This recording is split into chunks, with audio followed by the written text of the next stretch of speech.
함께 사도신경으로 신앙 고백하겠습니다. 전능하사 천지를 만드신 하나님 아버지를 내가 믿사오며 그 외아들 우리 주 예수 그리스도를 믿사오니 이는 성령으로 잉태하사 동정녀 마리아에게 나시고 본디오 빌라도에게 고난을 받으사 십자가에 못 박혀 죽으시고 장사한 지 사흘 만에 죽은 자 가운데서 다시 살아나시며 하늘에 오르사 전능하신 하나님 우편에 앉아 계시다가 저리로서 산 자와 죽은 자를 심판하러 오시리라. 성령을 믿사오며 거룩한 공회와 성도가 서로 교통하는 것과 죄를 사하여 주시는 것과 몸이 다시 사는 것과 영원히 사는 것을 믿사옵나이다. 아멘. 찬송가 365장 함께 찬양하겠습니다. 마음속에 근심 있는 사람 주 예수 앞에 달뢰어라. 슬픈 마음 있을 때에라도 주 예수께 아뢰라. 주 예수 앞에 달뢰어라. 주리의 친구니 무엇이나 근심하지 말고 주 예수께 아뢰라. 눈물 나며 깊은 한숨 쉴 때 주 예수 앞에 달뢰어라. 은밀한 죄 내게 있더라도 주 예수께 아뢰라. 주 예수 앞에 달뢰어라. 주리의 친구니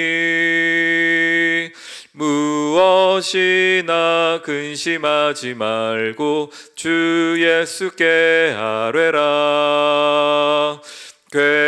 괴로움과 두려움 있을 때 주 예수 앞에 달뢰어라. 내일 일을 염려하지 말고 주 예수께 아뢰라.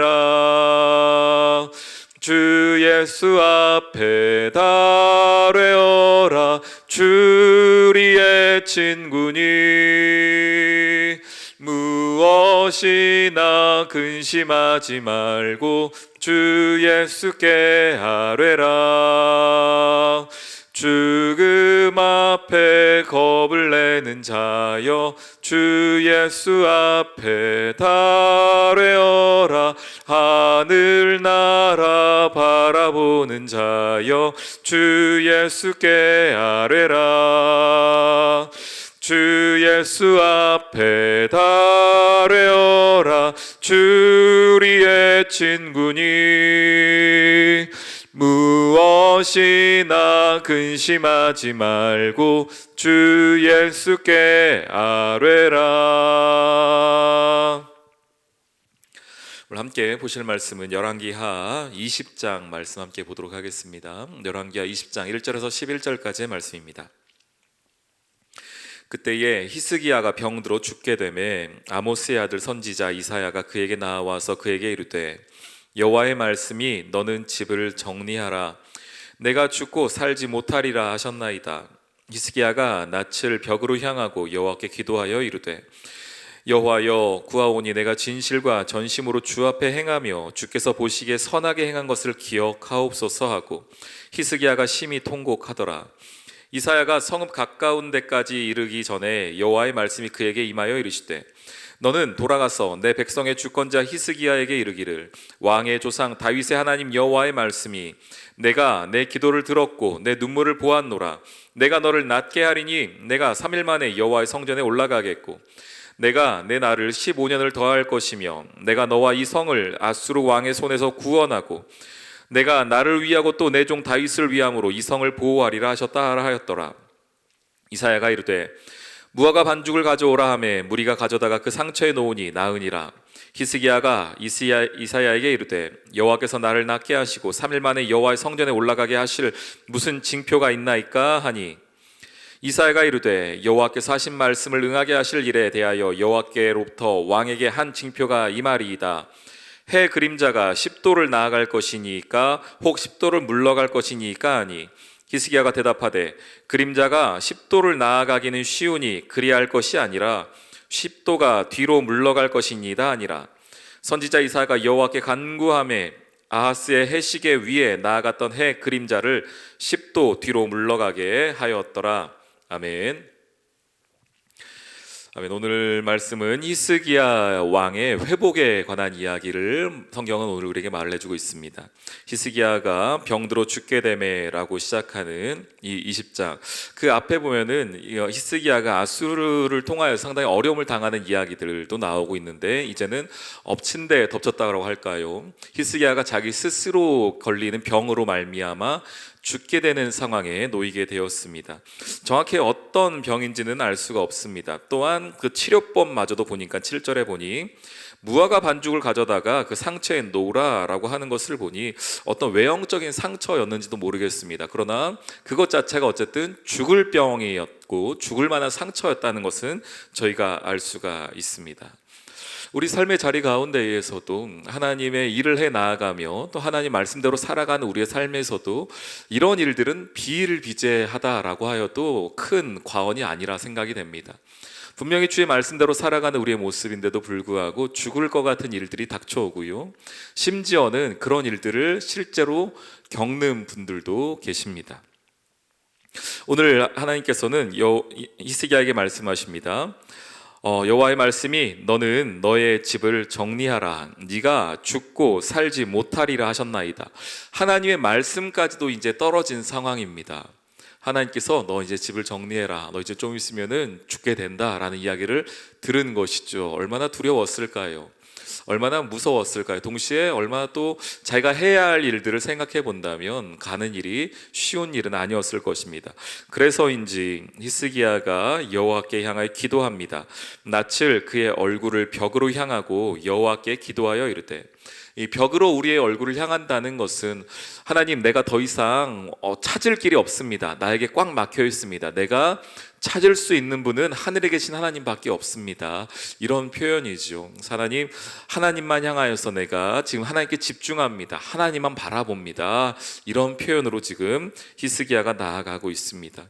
이것은 어떤 비유적인 표현이 아니고 그의 마음을 표현하는 것 정도가 아니라 실제적으로 그가 지금 당하고 있는 그 일은 정말로 하나님 아니면 해결할 수 없는 일이었습니다. 그러면서 그의 기도가 무엇입니까? 여호와여 구하오니 내가 진실과 전심으로 주 앞에 행하며 주께서 보시기에 선하게 행한 것을 기억하옵소서.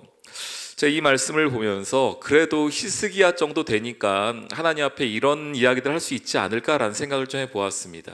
이스라엘에 많은 왕들이 있었는데 그 중에 그래도 선한 왕이라 불리었고 또 하나님의 말씀대로 살려고 발버둥 쳤던 히스기야이기에 이 정도 이야기할 수 있지 않을까요? 내가 진실과 전심으로 주 앞에 행하였다, 주께서 보시기에 선하게 행하였다.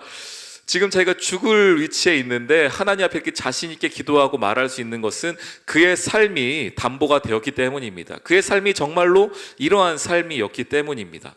이제 우리 조금 있다가 하나님께서 왜 히스기야의 기도를 들어주셨을지를 우리가 생각을 해볼 텐데, 그 전에 먼저 히스기야의 삶에는 이런 모습이 있었습니다. 어떤 모습입니까? 진실과 전심으로 주 앞에 행하는 삶, 또한 주께서 보시기에 선한 삶이 그의 삶 가운데 분명히 있었음을 우리가 알게 됩니다. 그리고 나서 하나님께서 그 기도를 들으셨죠. 그래서 이사야에게 말씀하시는 것이 네가 다시 가서 네가 다시 새롭게 될 것이다 라는 이야기를 합니다. 내가 네 기도를 들었고 내 눈물을 보았노라. 내가 너를 낫게 하리니 네가 3일 만에 여호와의 성전에 올라가겠고 너의 상처가 회복이 3일 만에 될 것이다. 또 하나, 앞으로 네가 15년을 더 살게 될 것이다. 동시에 그것뿐 아니라 지금 이스라엘이 어려움을 겪고 있는데 아수르 왕의 손에서 내가 너를 구원할 것이다 라고 하나님께서 회복의 메시지를 주십니다. 오늘 이 아침에 이 말씀을 듣고 있는 여러분의 삶의 자리에도 이러한 은혜가 있기를 소망합니다. 하나님께서 우리의 기도를 들으셔서 나의 상처와 나의 아픔을 치료하실 뿐 아니라 나의 상황을 바꾸어 주시는 하나님의 은혜가 여러분 삶의 자리 가운데 있기를 소망합니다. 그러면 이제 우리가 기억할 것은 이것입니다. 왜 하나님이 히스기야의 기도를 들으셨을까라는 겁니다. 왜 하나님이, 물론 앞에서 본 것처럼 히스기야가 그의 삶에 전반적으로 잘했던 부분도 분명히 있습니다. 그러나 꼭 그것 때문일까? 아닙니다. 첫 번째 이겁니다.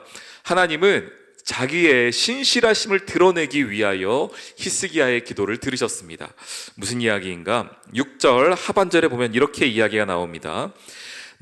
하나님이 내가 나를 위하고 내 종 다윗을 위함으로 이 성을 보호하리라 라는 말씀이 나옵니다. 하나님이 지금 히스기야의 기도를 들으시는데 왜 들으시는가? 나 때문이라는 거예요. 하나님 자기 스스로를 위함이라는 겁니다. 또 하나 다윗 때문이라는 겁니다.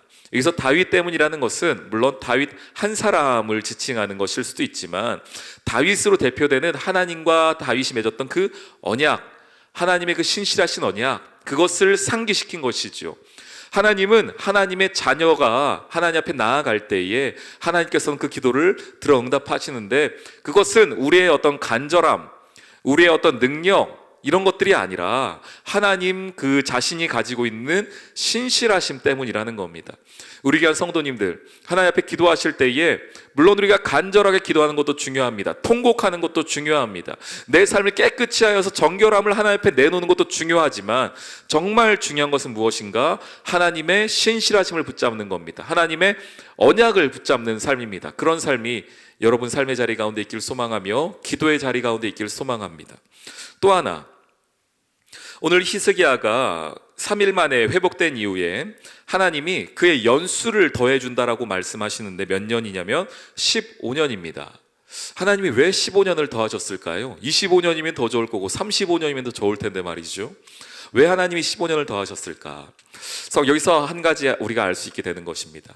하나님의 언약은 예수 그리스도까지 이어지는 그 구속사적인 언약이 들어가 있습니다. 그래서 하나님이 여기서 히스기야에게 15년을 주신 이유를 우리가 21장에서 알게 됩니다. 21장에 보면은 이제 히스기야가 죽고 난 이후에 그의 아들인 므낫세가 왕이 되는데요. 근데 21장 1절 이렇게 말합니다. 므낫세가 왕이 될 때에 나이가 12세라. 12살 때 왕이 된 거예요. 자, 그럼 생각을 해보겠습니다. 만약에 히스기야가 20장에서 죽어버렸다면, 그의 삶이 끝나버렸다면, 그러면은 지금 그의 아들인 므낫세가 있었겠습니까? 없었다는 것이죠. 므낫세 언제 태어났습니까? 20장 이후에 15년의 삶을 받고 나서 3년째 될 때에 므낫세가 태어난 것입니다. 하나님께서 히스기야의 기도를 들으셨던 것은 여기에 있습니다. 하나님이 왜 히스기야의 기도를 들으셨는가? 왜 15년을 하셨는가? 그것은 유다 혈통, 다윗의 혈통을 통하여 메시아가 와야 하는데 그 혈통까지 지금 끊어질 위기가 온 것이죠. 히스기야가 죽어버리면 그의 다음 아들인 므낫세가 태어날 수 없었기 때문입니다. 그래서 그렇게 되는 것은 유대의 혈통이 끊어지는 것이고 다윗의 혈통이 끊어지는 것이고 하나님의 언약이 끊어지는 것입니다. 하나님은 그 이유 때문에 오늘 히스기야의 기도를 듣고 그리고 그의 삶을 15년을 이어주시면서 므낫세가 태어나고 12살이 될 때까지 시간을 허락하신 것입니다. 이건 단순히 히스기야 한 사람이 잘했다 잘못했다 문제가 아니라 하나님은 항상 중심을 어디에 놓고 보시는가? 예수 그리스도까지 지금 이 복음의 은혜가, 구속사의 은혜가 흘러가고 있는가를 보고 계시다는 겁니다.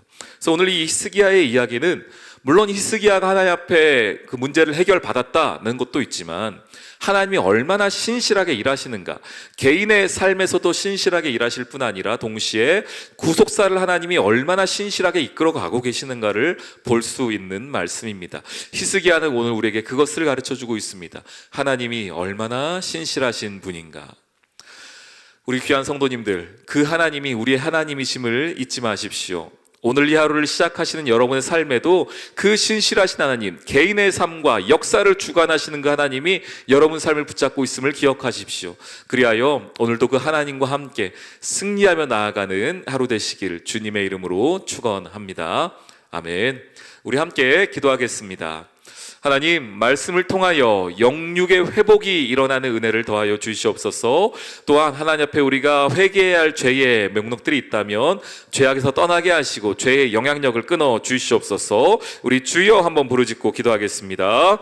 주여, 하나님 오늘 히스기야 말씀을 통하여 하나님의 신실하심을 봅니다. 우리 삶을 향한 주의 은혜를 바라봅니다. 성령이 함께하여 주시고 우리 삶이 신실한 주의 말씀 가운데 이끌어갈 수 있도록 역사하여 주시옵소서.